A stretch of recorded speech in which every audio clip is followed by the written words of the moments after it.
The grand Ashford estate stood like a monument to success against the rolling hills of Northern California, its windows reflecting the afternoon sun in brilliant golden streams. Inside the marble corridors, however, darkness lingered in ways that money could not illuminate. Nathan Ashford paced his study with tired eyes, his perfectly tailored suit doing little to hide the weight pressing down on his shoulders. His empire stretched across continents. His wealth could buy almost anything. Yet he remained powerless against the invisible enemy attacking his most precious treasures. His 3 children suffered from an insomnia so severe that specialists from around the world had thrown up their hands in defeat. Emma, his eldest at 16, wandered the halls like a ghost each night, her once bright eyes now circled with shadows. Lucas, 14, had grown irritable and withdrawn, his grades plummeting despite his brilliant mind. Little Sophie, barely 12, cried herself into brief. Fitful dozes that lasted mere minutes before nightmares jolted her awake again. Every sleeping pill, every meditation technique, every alternative therapy had failed to bring them lasting peace. That morning, Nathan had hired a new housekeeping assistant through an unusual employment agency. The woman who arrived at his doorstep made his breath catch in surprise. Zara stood barely 5 feet tall, her skin the deep indigo of twilight, with eyes that shimmered like liquid silver. She wore simple earth clothes, but her otherworldly beauty transcended any fabric. She came from Valoria, a distant planet in the Andromeda sector. Seeking honest work to support her family back home, despite her striking appearance, Zara carried herself with remarkable humility. She nodded politely to Nathan, her voice soft and melodic with an accent that reminded him of wind chimes. She asked for nothing special, only a room in the staff quarters and a fair wage. Something about her gentle presence made Nathan want to trust her, though his business instincts usually kept him guarded. He assigned her light duties throughout the mansion, keeping her away from important documents or private spaces. Zara began her work quietly, dusting shelves and arranging flowers with careful attention. But her true focus remained on the 3 young souls she encountered in the hallways. Emma barely acknowledged her greeting, too exhausted to be polite. Lucas snapped at her when she asked if he wanted tea, his frustration boiling over. Sophie simply stared at Zara with curious eyes, taking in her unusual appearance before shuffling away. As evening descended, Zara heard muffled sobbing from the entertainment room. She found Sophie curled on an oversized couch, tears streaming down her pale cheeks. The child looked so small and broken that Zara's heart clenched painfully. In that moment, rules and boundaries seemed less important than compassion. On Valoria, her people possessed a gift. Healing frequencies woven into their songs that could calm even the most troubled spirits. Her grandmother had taught her the ancient melodies before the planet's sun began its dying cycle. Zara approached Sophie slowly, kneeling beside the couch. She did not touch the child, respecting human customs, but she began to hum very softly. The melody flowed from her like liquid moonlight, notes rising and falling in patterns that seemed to bypass the ears and speak directly to the soul. Sophie's crying gradually quieted. Her breathing deepened. Her small fists unclenched. Within minutes, the exhausted child had drifted into a peaceful sleep, the first genuine rest she had experienced in weeks. From his study window, Nathan heard an unusual sound drifting through the mansion. He stepped into the hallway, following the ethereal melody to its source. What he witnessed stopped him in his tracks. His youngest daughter slept soundly while the alien maid sang softly beside her, tears glistening on Zara's own indigo cheeks. Something shifted in Nathan's chest, a feeling he had not experienced since his wife's death 5 years ago. Hope, fragile as butterfly wings, began to flutter within him. Perhaps this mysterious woman held the key to healing his broken family. Perhaps she was the answer to prayers he had stopped believing anyone would hear. Part 2. The Forbidden. Melody the morning after Sophie's peaceful sleep. Word spread quickly through the Ashford household. Emma and Lucas gathered in their sister's room, staring at her in disbelief as she bounced on her bed with energy they had not seen in months. Sophie chattered excitedly about her dreams, real dreams with colors and stories instead of the usual dark void. The children demanded to know what had changed. But Sophie could only remember a beautiful song and feeling safe. Nathan called Zara to his study that afternoon. She entered nervously, her silver eyes downcast, certain she had overstepped her position. He gestured for her to sit in the leather chair across from his massive desk. But the formality of the setting made her even more anxious.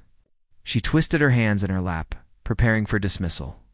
Instead, Nathan leaned forward with an expression she could not quite read, something between suspicion and desperate curiosity.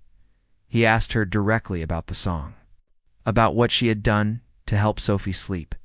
Zara took a deep breath and explained her people's gift.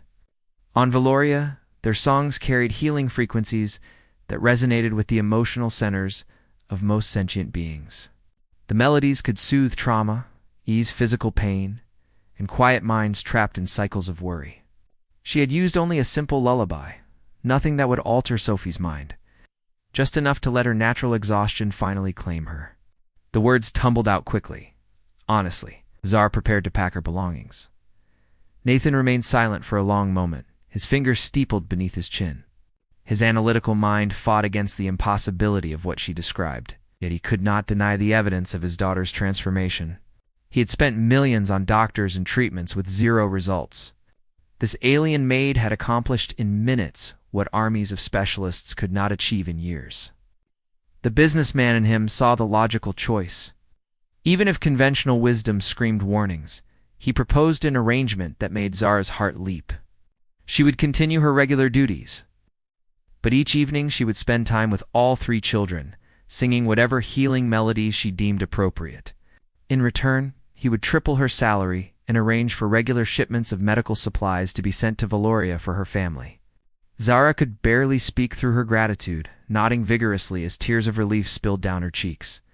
Nathan found himself oddly moved by her genuine emotion, so different from the calculated responses of his usual business associates. That evening, Zara gathered all 3 children in the mansion's music room. The space featured floor-to-ceiling windows overlooking the gardens, the grand piano in the corner, and comfortable seating arranged in a semicircle. Emma sat with her arms crossed defensively, skeptical of anything new. Lucas slouched in his chair, his expression challenging her to try and fail like everyone else. Only Sophie seemed eager, bouncing beside Zara on the piano bench. Zara began with a simple melody, her voice flowing through the room like warm honey. The song told a story without words, painting pictures of distant stars and peaceful valleys, of loved ones gathering together and fears dissolving like morning mist. Emma's defensive posture gradually softened. Lucas stopped fidgeting and actually looked at Zara. Sophie swayed gently, her eyes growing heavy with contentment. The alien woman sang for 30 minutes, weaving together multiple Valorian healing songs into a tapestry of sound. When she finished, the room remained silent for several heartbeats. Then Emma spoke quietly, admitting she felt more relaxed than she had in months. Lucas grudgingly agreed, his usual sharp edges smoothed away. Sophie simply hugged Zara tightly, whispering thank you against her shoulder. From the hallway, Nathan watched through the partially open door. He observed not just his children's reactions, but also the tender care with which Zara treated them. She touched their shoulders gently, met their eyes with genuine concern, and smiled with pure warmth when they responded positively. Something unexpected bloomed in Nathan's chest as he watched. Beyond his relief for his children, he felt drawn to this woman who asked for so little yet gave so generously. Her compassion reminded him of his late wife, but Zara possessed her own unique light. As she guided the children toward their bedrooms for the night, Nathan found himself looking forward to the next evening's session, and not just for his children's sake. He wanted to hear that voice again, to see those silver eyes sparkle with joy, to understand more about this remarkable being who had walked into his life and changed everything with a simple song. 3 weeks passed, and the transformation in the Ashford children became undeniable. Emma started painting again, her canvases bursting with colors that reflected her renewed energy. Lucas returned to his robotics projects in the basement workshop, his brilliant mind finally able to focus. Sophie laughed freely for the first time in over a year. the sound echoing through hallways that had known only silence and tears. Each evening, Zara gathered them for their singing sessions, and each night they slept deeply until morning light. Nathan established a new routine, quietly entering the music room and settling into a chair near the back while Zara sang. He told himself he attended these sessions to monitor his children's progress, to ensure this unconventional treatment remained effective. But truthfully, he came for his own sake. Her voice became the highlight of his exhausting days, a sanctuary from corporate battles and endless responsibilities. He watched the way her hands moved gracefully through the air, conducting invisible symphonies. He noticed how her silver eyes caught the lamplight, how her smile transformed her entire face when the children made progress. One evening, after the children had gone to bed, Nathan asked Zara to stay for tea in the library. She hesitated, aware of the social boundaries between employer and employee. But something in his gentle invitation made her agree. They sat in leather chairs before the fireplace, cups warming their hands, and for the first time truly talked. Not about the children or her duties, but about themselves. Nathan spoke of his late wife, how cancer had stolen her quickly, leaving him to raise 3 children alone while managing an empire. His voice cracked slightly as he admitted his guilt over being too focused on work to notice his children's suffering until it became severe. Zara listened with her whole being, her empathy radiating like warmth. Then she shared her own story. Valoria's son was dying, slowly but inevitably. Her planet had perhaps 2 generations left before it became uninhabitable. Her younger brother suffered from a rare condition that their world's failing resources could no longer treat adequately. She worked on Earth to earn enough for his treatments, sending every credit home while living on the bare minimum. She missed her family desperately, but could not return while he still needed help. Nathan heard the pain in her melodic voice and wished he could somehow fix her entire world. The conversation stretched. Past midnight, 2 souls sharing burdens they rarely voiced aloud. At some point, Nathan moved his chair closer. Zara's hand rested on the armrest between them, and almost without thinking, he covered it with his own. The touch sent electricity through both of them. Zara's silver eyes widened, meeting his brown ones. Neither pulled away. The fire crackled softly, casting dancing shadows across their faces. In that moment, Nathan saw not his employee, but a remarkable woman who had sacrificed everything for those she loved. Zara saw not her employer, but a man carrying his own. Heavy burdens with quiet strength. The children noticed the change between their father and Zara. Though the adults tried to maintain professional distance during the day, Sophie giggled when she caught them smiling at each other. Emma whispered to Lucas that maybe Dad seemed less sad lately. The 3 siblings held a secret meeting in the library, agreeing unanimously that they liked Zara and hoped she would stay forever. They began leaving small signs of their acceptance, like including her in their family game nights and asking her opinion on things that mattered to them. One Saturday evening, the whole family gathered on the terrace for dinner, something Nathan had not arranged since his wife's death. String lights twinkled overhead like captured stars. Zara had insisted on serving, but Nathan firmly guided her to a seat at the table instead. They ate together, laughing at Lucas's terrible jokes and applauding Sophie's impromptu magic show.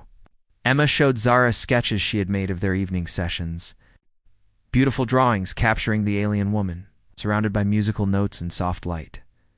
After the children finally went to bed, happy and exhausted from the festivities, Nathan and Zara remained on the terrace. The night air carried the scent of jasmine from the gardens below. They stood at the railing, shoulders almost touching, looking up at the stars.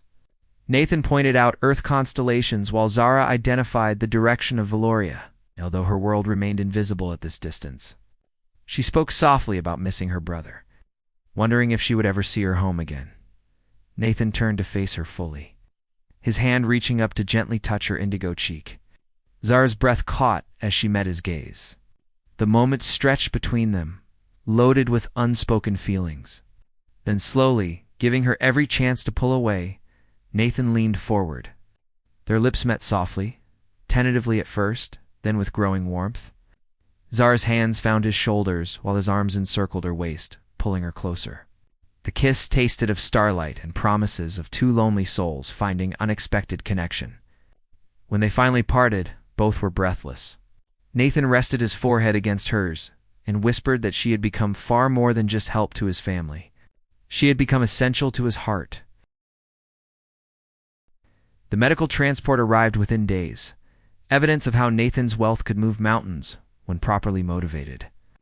Zara's brother arrived in critical condition, immediately transferred to the private medical facility Nathan maintained for his companies.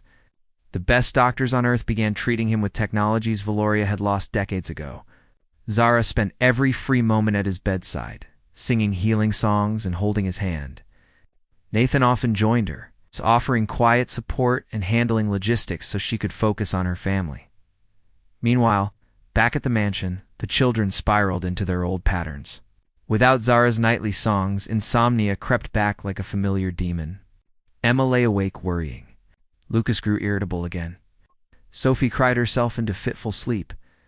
They understood why Zara had left, but her absence created a void none of them knew how to fill. Nathan tried playing recordings of her songs, but the healing frequencies did not translate through electronic playback. The children needed her physical presence, her genuine care woven into each melody. By the end of the second week, Nathan realized he faced an impossible choice. His children needed Zara desperately, but she needed to stay with her brother. He could not ask her to abandon her family for his, yet watching his children suffer again tore him apart. He lay awake in his own bed, staring at the ceiling, wondering how he had allowed himself to become so dependent on someone who might need to leave. Love had made him vulnerable in ways business never could. The answer came unexpectedly. Zara's brother woke from his crisis, the treatments working faster than doctors predicted. Within days, he sat up in bed, color returning to his face. The medical team declared him stable and projected full recovery within months. When Zara called Nathan with the news, her voice rang with joy he had not heard before. He felt genuine happiness for her, even as he prepared himself for the goodbye he knew must come. She would return to Valoria with her brother. He would not stop her. Instead, Zara asked to meet him at the mansion. Nathan gathered the children, wanting them to say proper farewells. They assembled in the music room where so many healing evenings had occurred. The space felt emptier somehow, as if it knew its purpose was ending. Then Zara walked in, and behind her came a young man with the same indigo skin and silver eyes. Her brother leaned on her slightly, still weak but smiling. The children rushed forward with questions and greetings. Immediately accepting this new person connected to someone they loved, Zara asked them all to sit, her expression serious but warm. She explained that her brother would need ongoing treatment for months, which Earth could provide but Valoria could not. The doctors recommended he remain in Nathan's facility. Then she turned to Nathan specifically, her silver eyes locking with his brown ones. She told him that during those long hours at her brother's bedside, she realized something important. Her home was no longer just a dying planet in Andromeda. Home had become wherever her heart felt complete. That place was here, with this family who had accepted her without reservation. Nathan stood frozen, afraid to believe what her words implied. Zara stepped closer, taking his hands in hers. She said that if he still wanted her, she would stay. Not as a maid or employee, but as someone who loved him and his children with everything she possessed. Her brother supported this decision completely, grateful to the man who had saved his life. He could see how happy Zara had become on Earth. The children erupted in cheers before Nathan could respond, jumping around and hugging Zara so enthusiastically they nearly knocked her over. Through the chaos of excited children, Nathan pulled Zara into his arms. He kissed her thoroughly, not caring that 3 teenagers watched with delighted giggles. When he finally released her, he asked the question that had been building in his heart for weeks. He asked her to marry him, to officially become part of their family forever, to fill the empty spaces in their home with her songs and her love. Zara said yes before he finished speaking, tears streaming down her face as she kissed him again. The wedding happened 3 months later in the mansion gardens, a blend of Earth and Valorian traditions. Emma served as maid of honor, wearing a dress she designed herself. Lucas and Sophie walked Zara down the aisle together, all 3 beaming with pride. Zara's brother stood as Nathan's best man, healthy and strong again. The ceremony featured both human vows and Valorian bonding songs that left not a single dry eye among the guests. When Nathan and Zara kissed as husband and wife, the children cheered loudest of all. The evening tradition continued every night. But now, Zara sang not as an employee, but as a mother figure the children had desperately needed.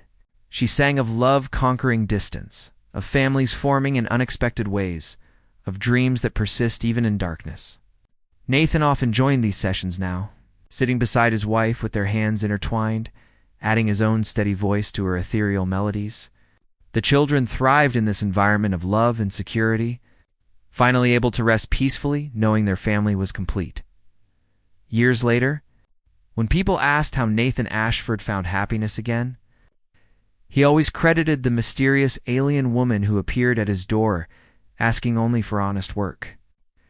She had given him back his children's dreams, and in the process, taught his own heart to dream again. Zara would smile and correct him gently, insisting that he had saved her just as much.